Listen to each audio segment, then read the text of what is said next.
بسم الله الرحمن الرحيم. السلام عليكم البنات، دايرين بخير؟ نتمنى تكونوا على خير.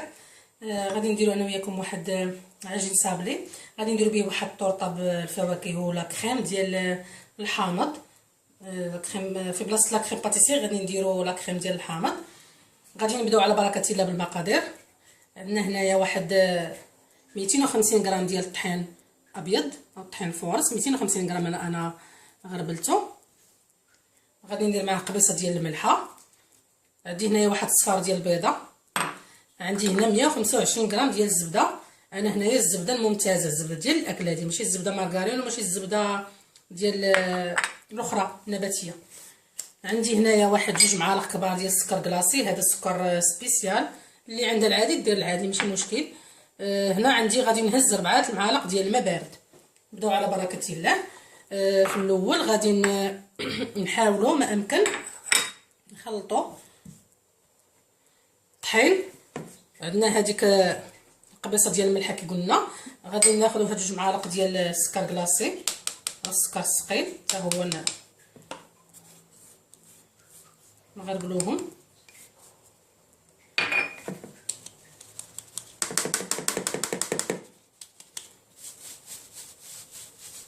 بهذا الشكل هذا.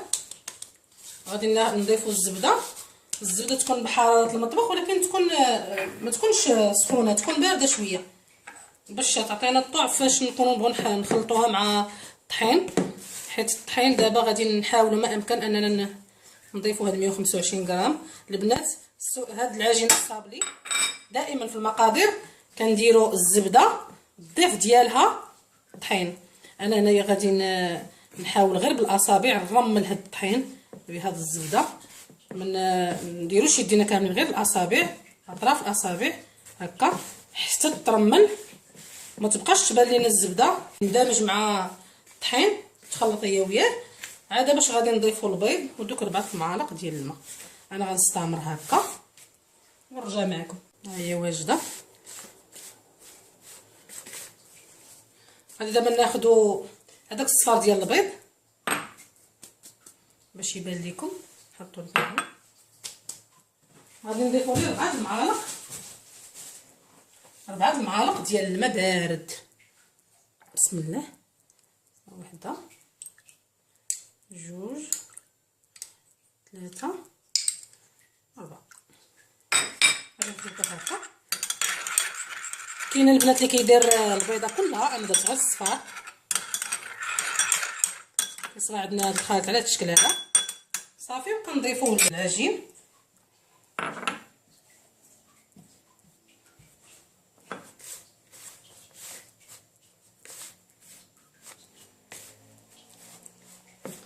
العجينه البنات ما كتعجنش، غير بالاصابع هكا كتجمع هكا.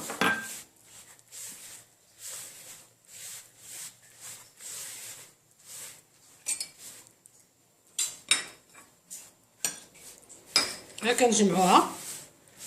حاولوا هكا ما ندلكوها ما والو، نحاولوا غير نجمعوها.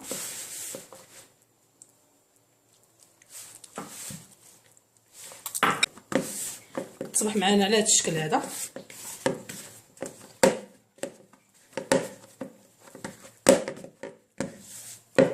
صافي.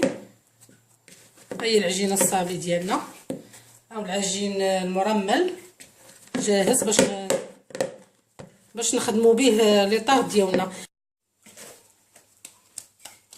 صافي. من بعد ما جمعنا العجينه ديالنا غادي نرشوا سطح العمل بشويه ديال الطحين وغادي نطلقوها على شكل دائري.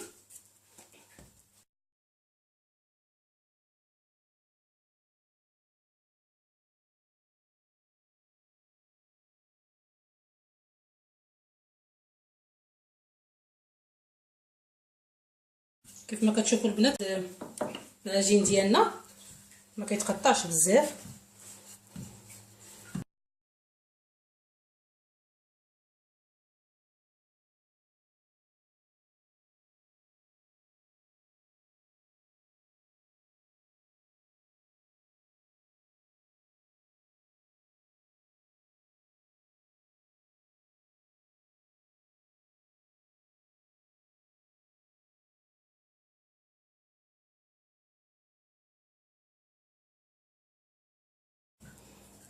نحاول نهزها هكا.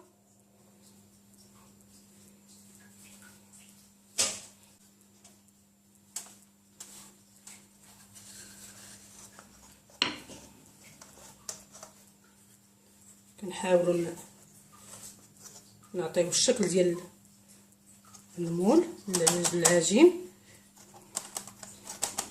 كنهزو وكنوركو حتى كتشد الشكل ديال القالب هكا.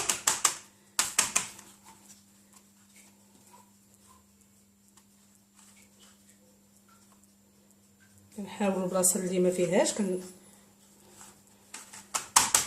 صافي كنوركو على الجوانب.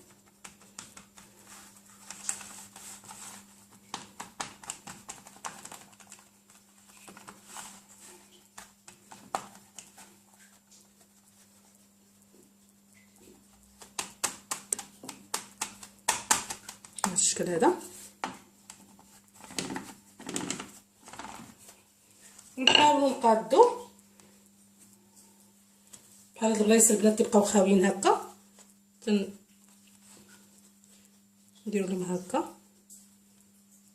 العجينه تتلصق مع بعضياتها، عاد فاش غادا طيب غادي ما تبقاش تبان.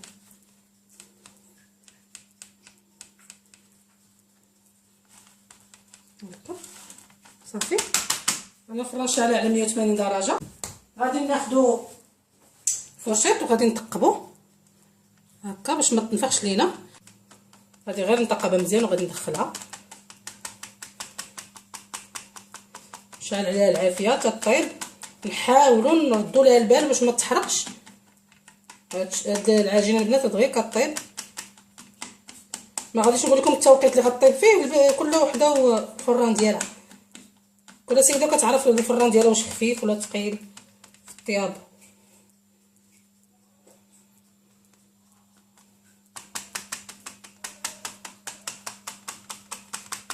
نطقوها حتى من الجناب هكا.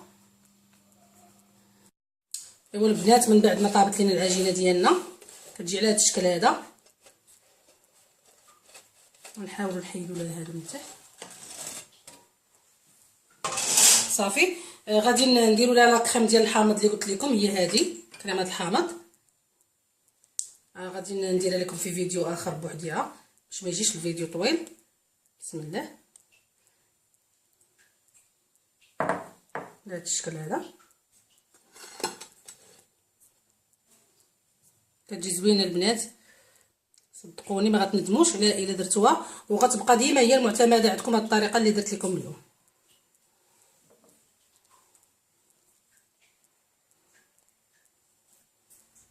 هاد الكريمه البنات دار في بواطه ودار في الثلاجه، راه تتبقى حتى 20 يوم 25 يوم ما تتخسرش. وقت ما بغيتيها تجبديها حتى لشهر كاع، وقت ما بغيتيها كتجبديها كتستعمليها.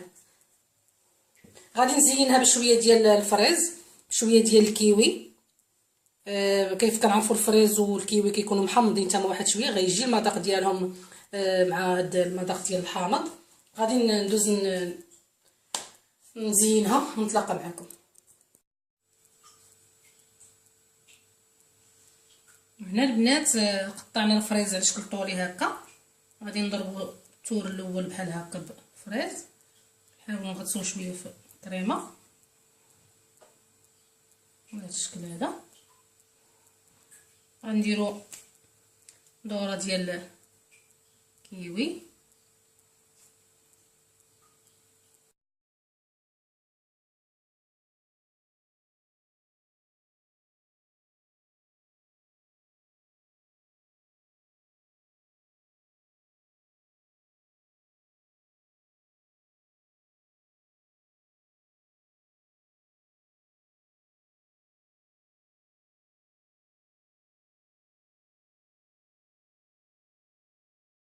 بهذا الشكل. نتمنى تجربوها. غادي دابا ندهنوها بشويه ديال الناباج باش يعطينا داك اللمعان الفواكه ديالنا، ونتلاقاو من بعد من ندهنها. بلا شويه الناباج قبل اللمعان.